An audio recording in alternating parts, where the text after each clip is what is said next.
Iniciamos ahora la segunda sesión sobre metodología de la investigación jurídica, en la que vamos a hacer referencia al gráfico que ya habíamos presentado en la sesión anterior.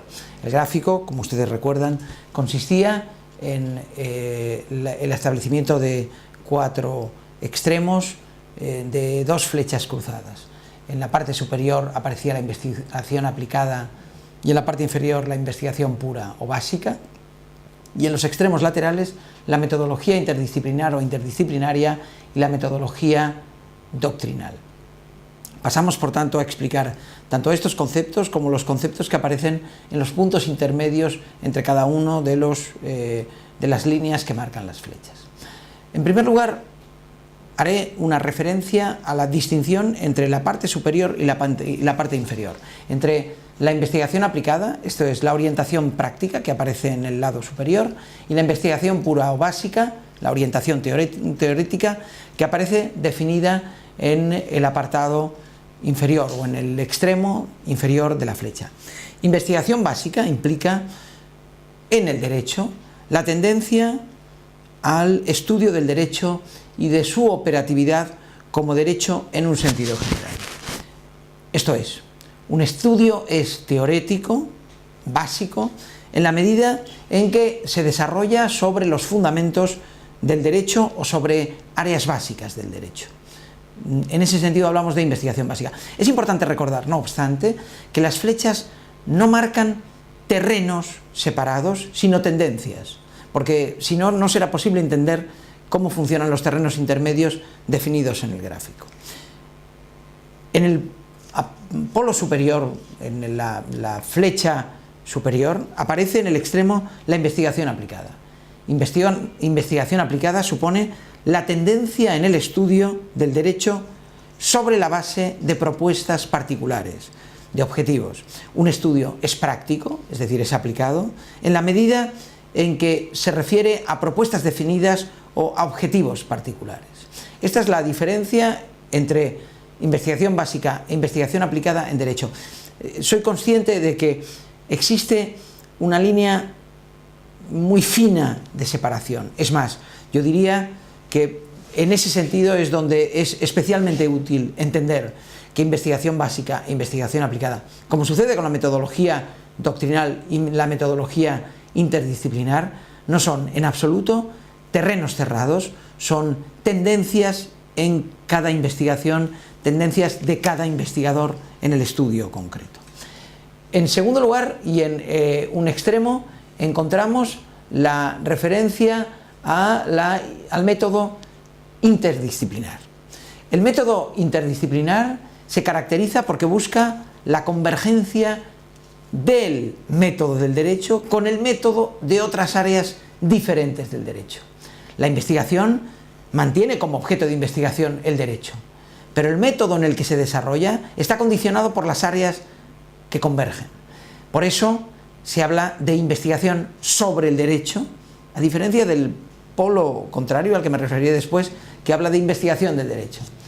En ese sentido, o bien implica el estudio del derecho en la perspectiva de otros ámbitos científicos, la historia del derecho, la sociología del derecho, la antropología jurídica, o bien aborda el estudio sobre un área específica del derecho cuya temática ya constituye un ámbito científico con metodología propia, de tal modo que solo puede estudiarse el derecho teniendo en cuenta la perspectiva metodológica de esa área específica. Esto sucede, por ejemplo, en la psicología jurídica, donde es en realidad una parte de la psicología con incidencia de la metodología del derecho, en el bioderecho, donde se estudia regulación jurídica que tiene que ver con el mundo de la biológico, de las biociencias más bien, y por tanto es el ámbito jurídico que se correspondería con la bioética o el derecho económico.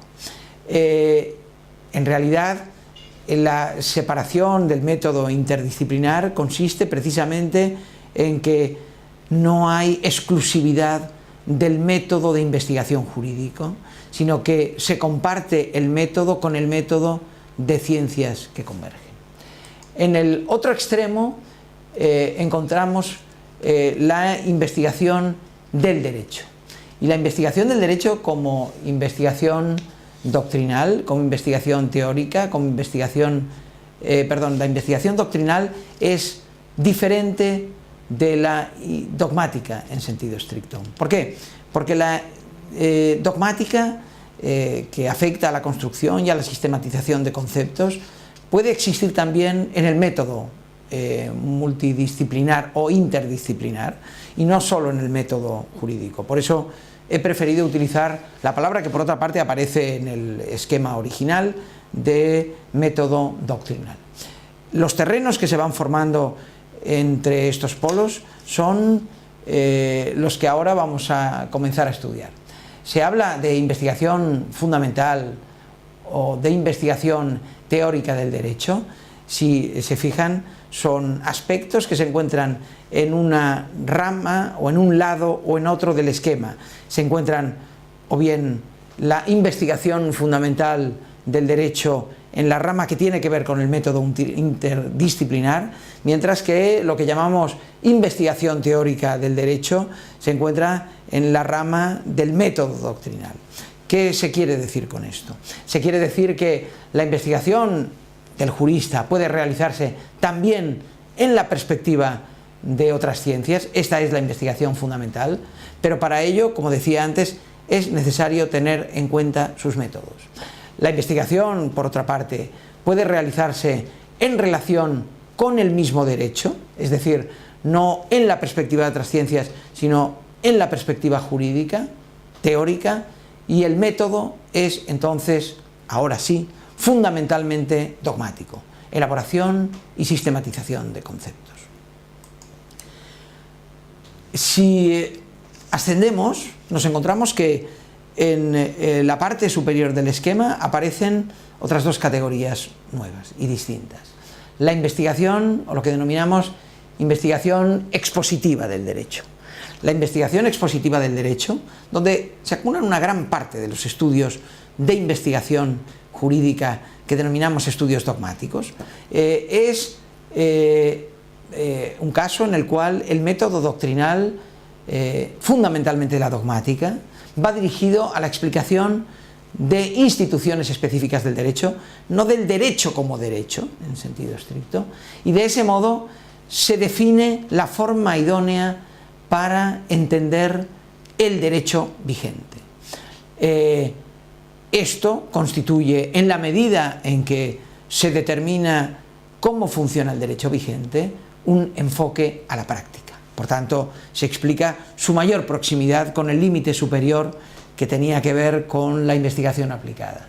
Esta investigación expositiva, que a veces en el mundo anglosajón se denomina black letter law, es precisamente por esto, o la doctrine en el mundo francés, o die Lehre en el mundo alemán.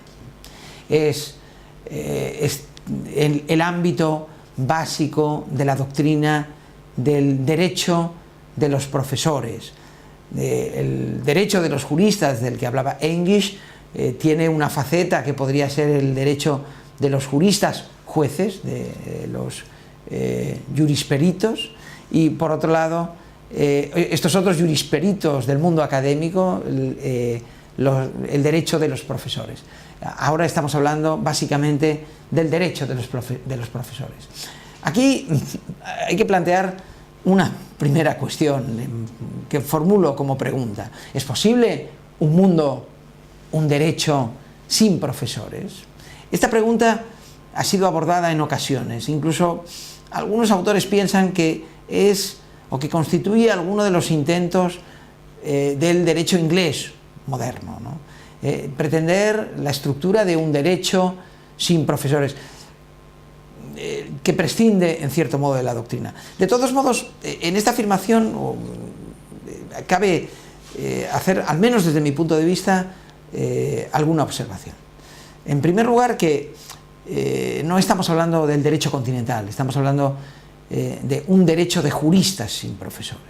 Es decir, si fuese el caso, de un derecho que crean los jueces sin tener en cuenta a los profesores. Esto sería discutible. Pero en cualquier caso el panorama sería distinto de si hablamos en nuestro mundo continental de un derecho sin profesores, porque se entiende que existe la intervención de una persona que crea derecho, que es el juez. Por otra parte, no hay que olvidar que en muchos aspectos del derecho inglés, por hablar de este fenómeno, existe tradiciones jurídicas que se apoyan en las construcciones de los juristas, en construcciones de los juristas del siglo XVI, XVII y XVIII, y por tanto tradiciones académicas de profesores que han escrito en libros, ¿no? Y por tanto no sería una construcción que prescinde de los profesores, en todo caso que prescinde de los profesores actuales, pero no de los profesores antiguos. En segundo lugar, hay otro aspecto que yo creo que cabría resaltar y que ha sido también de algún modo subrayado por algún autor moderno.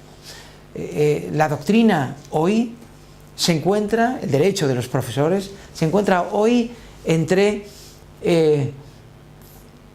la ley moderna, que es una ley profusa, técnica, frecuente, cambiante, ámbitos que cambiaban poquísimo a lo largo de las décadas, se han transformado en ámbitos de frecuente cambio, como es el derecho civil, ¿no? Y se encuentra entre esa ley moderna, que es muy distinta a la jurisprudencia en el sentido judicial de la palabra, es decir, a derecho de los jueces que hoy en muchas ocasiones aparece masificado, ¿no? La cantidad de resoluciones judiciales que se dictan hoy solo en un tribunal supremo de un país occidental es prácticamente inabarcable por las propias personas que componen el tribunal, que no tendrían tiempo para leer todas las resoluciones que emanan del mismo tribunal al que pertenecen. Tal vez aquí, y si se me permite, creo que se podría hablar de una solución, ¿no? que tiene que ver también con un planteamiento teórico, que es, y se ha hablado en alguna ocasión de ello, la posibilidad de la creación de una teoría de la jurisprudencia, es decir, de cómo los jueces crean o cómo los jueces aplican el derecho como una materia teórica. En las últimas décadas del siglo XX se desarrolló en Alemania la tesis de que era posible crear una teoría de la legislación. Es posible también pensar que una teoría de la jurisprudencia aclararía, en cierto modo, cuál es el papel del derecho de los profesores y el papel de la ley en la aplicación de los jueces, que finalmente son, como entendía Luhmann, de forma, a mi juicio, en este aspecto totalmente correcta, el centro del sistema jurídico. En el otro lado nos encontramos una figura que tal vez pueda resultar sorprendente: la investigación dirigida a la reforma del derecho. ¿A qué nos estamos refiriendo aquí? Se trata de un terreno próximo a la investigación aplicada, por lo tanto relativamente lejos de la investigación básica, situado en el plano de la metodología interdisciplinar y en el que, a diferencia de la investigación fundamental, no se trata el derecho como un aspecto genérico, sino el derecho como objeto de reforma. Y es obvio que el derecho como objeto de reforma no puede ser abordado en un sentido global. Es imposible reformar todo el derecho, sino que cada una de las expectativas de reforma tienen que ver con parcelas, con ámbitos, con instituciones jurídicas en particular. En realidad se trata de una finalidad práctica que también puede definir el método científico en el derecho. La investigación dirigida a la reforma del derecho vigente puede, desde mi juicio, abordarse al menos en dos perspectivas distintas. Por un lado, una crítica dogmática en el contexto del sistema jurídico, en una crítica interna del propio derecho. Es evidente que aquí la proximidad hacia la metodología doctrinal es muy superior porque se está utilizando la crítica dogmática, pero es obvio también que esa crítica dogmática del derecho vigente no puede prescindir de la aplicación del derecho y por lo tanto de la contemplación de la institución jurídica o de la parcela del ordenamiento jurídico que se está estudiando con los ámbitos sociales en los cuales ha tenido eficacia y con las parcelas de estudio del ámbito social que me pueden manifestar hasta qué punto su eficacia era la esperada o era la positiva o la que esperaría o la que se esperaría en el momento actual. En cualquier caso, la investigación aquí sería, como digo, fundamentalmente dogmática. Pero es posible también una segunda visión de crítica en el contexto. Esto es lo que, como ven en el texto, se llama Law in Context. Se trata de un estudio del derecho vigente solo en el entorno social, económico, político, cultural en el cual se desarrolla. Por tanto, se dejaría de lado la perspectiva dogmática y se afrontaría la cuestión en la forma siguiente: si esta institución ha sido regulada por el derecho vigente a través de estas normas y ha tenido estos resultados, es necesario una reforma en tal sentido. Por tanto, la crítica es exclusivamente en la perspectiva del mundo de lo económico, de lo social, de lo político, de lo cultural, aunque evidentemente el enfoque de la reforma necesita tener una traducción en el sistema conceptual, eso sí, basado en los resultados que su eficacia ha obtenido. Como se ven, esta crítica dogmática y esta crítica en el contexto no son excluyentes y muchas veces se acumulan, pero es necesario, a mi juicio, entender que se trata de dos parcelas distintas, porque es necesario que el investigador sepa si lo está afrontando solo en una de ellas o en ambas, para que el investigador conozca cuáles son los instrumentos metodológicos que debe y que puede utilizar.